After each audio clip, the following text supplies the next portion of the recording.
A gente fala agora sobre a campanha eleitoral deste ano, que ainda não começou de fato, mas já tem gerado polêmica e ações na justiça. Numa decisão liminar, o Tribunal Superior Eleitoral decidiu proibir artistas de se manifestarem politicamente durante apresentações em um grande festival realizado no último fim de semana. A ação chamou a atenção da classe política e artística. Mas afinal, o que pode e o que não pode ser feito nessa época de pré-campanha? Os artistas podem ser impedidos de se expressar em shows?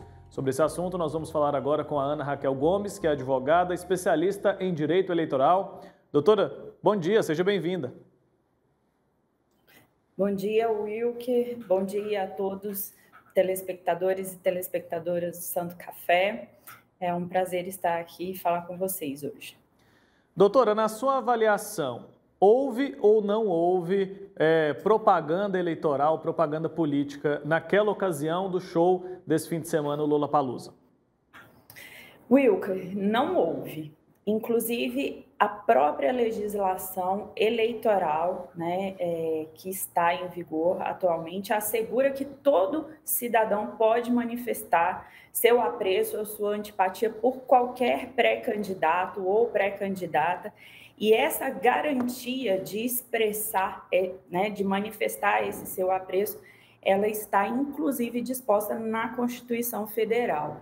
Então, tanto a legislação permite, tanto a legislação eleitoral especificamente falando, quanto a própria Constituição Federal e também uma ação, uma jurisprudência do STF, que é decorrente de uma ação direta de inconstitucionalidade, que inclusive é fruto até daquele episódio do Caetano Veloso, e teve a decisão em outubro do ano passado, o plenário do STF decidiu que os showmícios, eles são vedados, não é possível fazer, então, showmícios, mas esse veto não impede que os artistas manifestem suas opiniões políticas em apresentações próprias.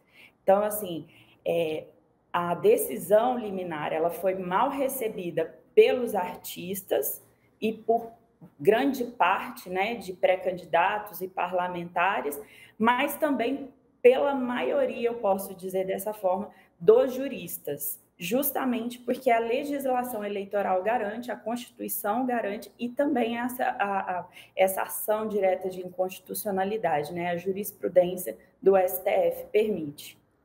Então não há nada previsto em lei que diga que uma pessoa conhecida não possa fazer ali, se manifestar politicamente, Porque a impressão que a gente tem é de que por ser artistas muito conhecidos, eles acabaram sofrendo essa punição do TSE. Punição que a gente sabe que já foi, inclusive, revogada, mas que levantou esses questionamentos a respeito do que pode, do que não pode ser feito nesse período agora de pré-campanha. Sim, Wilker, não existe nada que veda, como eu disse, a própria legislação eleitoral, ela permite essa livre manifestação do pensamento de qualquer pessoa do eleitorado. Então, para especificar mais, a resolução 23.671 do TSE, ela no seu artigo 27, parágrafo 1º, dispõe de forma expressa a possibilidade da livre manifestação do pensamento da pessoa. Então, não existe essa vedação, por isso essa decisão liminar foi muito criticada pelos juristas e foi considerado um precedente perigoso. Doutora, algumas atitudes são vedadas, certo? Por exemplo, o artista ele poderia, por exemplo, pedir voto para um em detrimento do outro ou não? Não, aí nesse caso, nesse momento, não. É possível a manifestação de apoio, inclusive na pré-campanha, que é esse período que a gente está vivendo e a gente vai viver até o dia 15 de agosto, porque a partir do dia 16 de agosto a propaganda eleitoral de fato é permitida, Desse período até dia 16 de agosto é permitido o pedido de apoio político. O próprio pré-candidato ou pré-candidata pode divulgar sua pré-candidatura, tem que se posicionar perante o eleitorado como pré-candidata ou pré-candidato e pedir apoio político. Mas o pedido expresso, né, explícito de voto e até mesmo o pedido implícito de voto, ele é vedado nesse momento. E o que mais não pode ser feito nesse período em que a campanha oficialmente ainda não começou? Além dos showmícios, além de pedir voto explicitamente, o que mais que não pode? Por exemplo, propaganda de televisão, tem um limite ou está proibido completamente nesse período? A propaganda eleitoral ela não é permitida nesse momento. No entanto, aquele pré-candidato, aquela pré-candidata, ela pode participar de encontros, de programas, de entrevistas, de debates na rádio, na TV, na internet, inclusive fazendo exposição dos seus projetos políticos, fazendo exposição das suas conquistas políticas ao longo da sua vida pública, sem problema algum. Mas a propaganda mesmo, efetivamente, ela só é permitida a partir do dia 16 de agosto. Tá, o presidente, ele tem alguns processos nesse mesmo sentido, né? Em junho do ano passado, ele usou uma camisa com uma frase conhecida pelo público e no final estava escrito ainda assim, Bolsonaro 2022. Isso tudo tem feito ali, isso foi feito no evento público.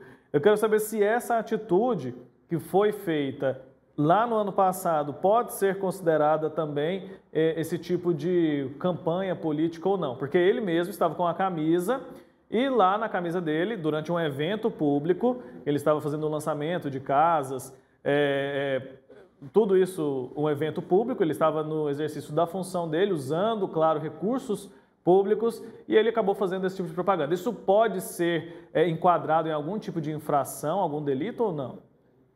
Sim, Wilker, nesse caso, sim. É o que o TSE, por exemplo, considera como pedido implícito de voto. Quando você tem numa camiseta ou numa postagem, né, uma frase, Bolsonaro 2022, ou qualquer outro pré-candidato ou pré-candidata, Fulano 2022, tal como estava na camiseta, pode ser considerado um pedido implícito de voto, porque dá a entender, até porque ele é detentor de cargo público, né, de um mandato de presidente, dá a entender, sim, que ali ele está se mostrando como um possível candidato em 2022. E aí, nesse sentido, a decisão do TSE é que há pedido implícito de voto. Certo. Que tipo de punição está prevista na lei para casos como esse? Por exemplo, o embargo da candidatura é possível nesse caso ou não? É só a questão da multa mesmo? É possível, entra-se com a representação, pede-se a retirada ou o impedimento de novo pedido implícito, né, que aquele pré-candidato continue exercendo aquele tipo de conduta vedada, a multa. E se o candidato reiteradamente, o pré-candidato, reiteradamente, continuar, né, insistir nessa conduta, pode sim pedir um abuso o jurídico dos outros pré-candidatos ou partidos pode sim ingressar com uma ação pedindo, então, um abuso de poder político nesse sentido, e aí pode gerar, sim, a cassação do mandato, caso seja eleito, ou a diplomação, enfim. Está explicado, doutora Ana Raquel Gomes, muito obrigado pelo seu tempo aqui com a gente, por esse bate-papo, esclareceu bastante, viu? Acho que a gente ainda pode ter vários outros episódios semelhantes daqui até o dia da eleição. Então é bom a gente ir se entendendo com a lei, porque isso gera muita confusão na nossa cabeça. Até uma próxima oportunidade, tá? Obrigada, Wilker, obrigada a todos. Um bom dia. Bom dia, tchau, tchau.